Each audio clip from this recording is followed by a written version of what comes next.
Union budget 2025 का countdown शुरू हो चुका है। ये बजट कई तरह से अहम होने वाला है। लोगों को उम्मीद है कि इस बजट में टैक्स कटौती की घोषणा की जा सकती है। वहीं कई सेक्टर्स को उम्मीद है कि उनके लिए कोई बड़ा भी ऐलान हो सकता है।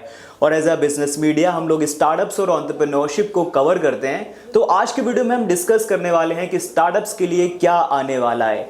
सबकी नज़र इस बात पर है कि सरकार कौन से नए इनिशिएटिव लाएगी, खासकर स्टार्टअप्स और छोटे बिजनेसेस के लिए। इंडियन स्टार्टअप इकोसिस्टम के लिए ये बजट काफ़ी ज़्यादा इंपॉर्टेंट होगा, क्योंकि उम्मीद है कि फाइनेंशियल सपोर्ट बढ़ाने और छोटे बिजनेसेस को एक्सपेंड करने के नए तरीके अनाउंस किए जा सकते हैं। तो बॉस, जब तक बजट नहीं आ जाता तब तक चलिए देखते हैं कि एक्सपर्ट्स क्या कह रहे हैं और क्या उम्मीद लगा रहे हैं। स्टार्टअप की दुनिया में बजट को लेकर क्या एक्सपेक्टेशंस हैं, आइए समझते हैं।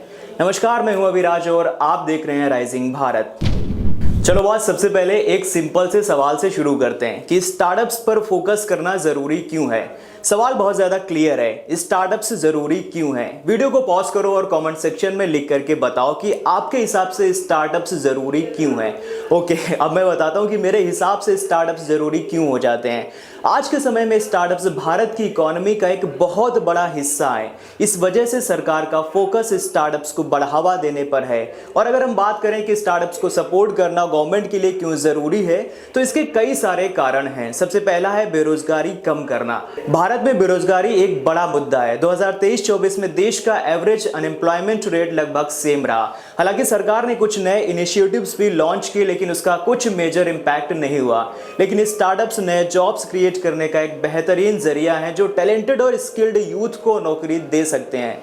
As of late 2024, Indian startups have significantly contributed to job creation, generating over 16.6 lakh यानी कि 1.66 million direct jobs since the inception of the Startup India initiative in 2016. That's huge. And हम सबको पता है कि भारत में बेरोजगारी एक बड़ा मुद्दा है। अब हम दूसरे अगर मुद्दे की बात करें तो हमें इंपोर्ट कम करना होगा और एक्सपोर्ट बढ़ाना होगा। अगर भारत मेक इन इंडिया का सपना सच करना चाहता है तो ये पूरा करने के लिए स्टार्टअप्स बहुत इंपॉर्टेंट रोल प्ले करने वाले हैं। जैसे कि 2021-22 फाइनेंशियल ईयर में इंडियन सॉफ्टवेयर सर्विसेज का एक्सपोर्ट 17.2% बढ़ गया था। तो बॉस, ये सिर्फ और सिर्फ स्टार्टअप्स की वजह से ही पॉसिबल हो पाया। अब तीसरा ये कि हमें अपना रेवेन्यू जनरेशन बढ़ाना होगा। इंडियन स्टार्टअप इंडस्ट्री दुनिया की सबसे बड़ी और फास्टेस्ट ग्रोइंग इंडस्ट्रीज में से एक है। मार्च 2024 तक 98 स्टार्टअप्स का ऑपरेटिंग रेवेन्यू 1.9 लाख करोड़ रुपए था, जो ये दिखाता है कि स्टार्टअप्स इकोनॉमी में कितना ज्यादा कंट्रीब्यूट कर रहे हैं। अब चौथी चीज है जो कि सबसे इंपॉर्टेंट हो जाती है, जीडीपी में कंट्रीब्यूशन। स्टार्टअप्स भारत के जीडीपी ग्रोथ में एक मेजर रोल प्ले कर रहे हैं। एक्सपर्ट्स का मानना है कि टेक्नोलॉजी डिकेड 2030 तक इंडिया के जीडीपी में $120 बिलियन का कंट्रीब्यूशन कर सकते हैं। इस वजह से सरकार स्टार्टअप्स को बजट में प्रायोरिटी बहुत ज्यादा दे सकती है। चलिए बॉस, अभी यहाँ पर हमने ये समझ लिया कि स्टार्टअप्स को सपोर्ट करना गवर्नमेंट के लिए इतना जरूरी क्यों है। अब बात करते हैं कि यूनियन बजट 2025 से स्टार्टअप्स को क्या उम्मीदें हैं। देखो, ये तो क्लियर हो गया कि स्टार्टअप्स इकोनॉमिक ग्रोथ का एक मेजर फैक्टर है। तो चलिए देखते हैं कि कुछ इंपॉर्टेंट एक्सपेक्टेशंस की सरकार स्टार्टअप्स के लिए क्या कदम उठाने वाली है। सबसे पहले बात करते हैं डिजिटल लोन की सुविधा के बारे में। देखो, भारत में डिजिटलाइजेशन तेजी के साथ बढ़ रहा है। सरकार नए डिजिटल एक्सेलरेशन फंड लाने का प्लान कर रही है, जो एआई और क्लाउड एडॉप्शन के लिए इंटरेस्ट फ्री लोन्स और ग्रांट्स प्रोवाइड कर सकते हैं। इस बजट से उम्मीद है कि डिजिटल लोन प्रोसेस और भी ज्यादा इजी होगा, जिसमें पेपर वर्क कम होगा और जल्दी लोन अप्रूवल मिलेगा।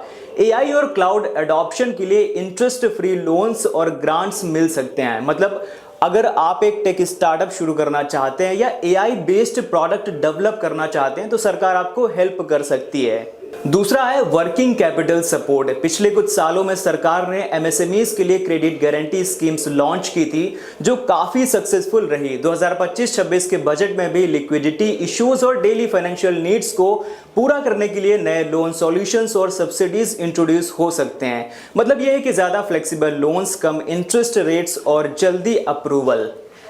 इसके बाद सरकार का फोकस है इनोवेशन को प्रमोट करना। आज के ज़माने में टेक्नोलॉजी और इनोवेशन बहुत ज़्यादा इंपॉर्टेंट है। एक्सपर्ट्स का कहना है कि सरकार research and development, tax credit, industry specific setups और एग्रीटेक को सपोर्ट करने वाले इनिशिएटिव्स ला सकती है। साथ ही स्टार्टअप्स के लिए स्किल डेवलपमेंट और ट्रेनिंग के नए प्रोग्राम्स भी बजट का हिस्सा हो सकते हैं। इसके बाद बजट से उम्मीदें हैं कि टैक्स को भी थोड़ा सिंप्लीफाइड किया जाएगा, क्योंकि टैक्स रिलैक्सेशन सिर्फ नॉर्मल लोगों के लिए ही नहीं बल्कि स्टार्टअप्स की भी बहुत ज्यादा बड़ी डिमांड है। सरकार से उम्मीद है कि कॉर्पोरेट टैक्स रेट्स रिवाइज करे, टैक्स हॉलीडेज बढ़ाए और लॉसेस कैरी फॉरवर्ड करने के लिए रूल्स भी इजी करे। अब अगर हम आगे बात करें तो ये एक्सपेक्टेशंस हैं कि इंफ्रास्ट्रक्चर डेवलपमेंट के लिए सरकार कुछ करेगी, फंडिंग का इंतजाम करेगी, क्योंकि वजह यह है कि भारत के स्टार्टअप्स स्किल्स की कमी से नहीं बल्कि इंफ्रास्ट्रक्चर की कमी से बहुत ज़्यादा स्ट्रगल करते हैं। स्टार्टअप हब्स, कोवर्किंग स्पेसेस और नए इंक्यूबेशन सेंटर्स खोलने के लिए बजट में नए अनाउंसमेंट हो सकते हैं जो स्टार्टअप्स की ऑपरेशनल कॉस्ट को कम कर सकते हैं। देखो सिंपल है, यूनियन बजट का मेन गोल है कि डिफरेंट इंडस्ट्रीज के चैलेंजेस को सॉल्व किया जा सके। हर इंडस्ट्री के अपने अलग अलग चैलेंजेस हैं, लेकिन चलिए देखते हैं कि वो मेजर चैलेंजेस यहाँ पर कौन से हैं, मेजर प्रॉब्लम्स कौन सी हैं जो स्टार्टअप्स फेस कर रहे हैं। भारत के स्टार्टअप्स बेहतर वर्क स्पेसेस और डिजिटल इंफ्रास्ट्रक्चर की कमी से जूझ रहे हैं।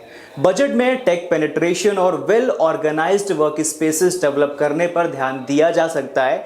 गवर्नमेंट ने फंडिंग के लिए कई स्कीम्स लॉन्च की हैं, लेकिन स्टार्टअप्स अभी भी डे टू डे ऑपरेशंस के लिए पैसे की कमी महसूस करते हैं।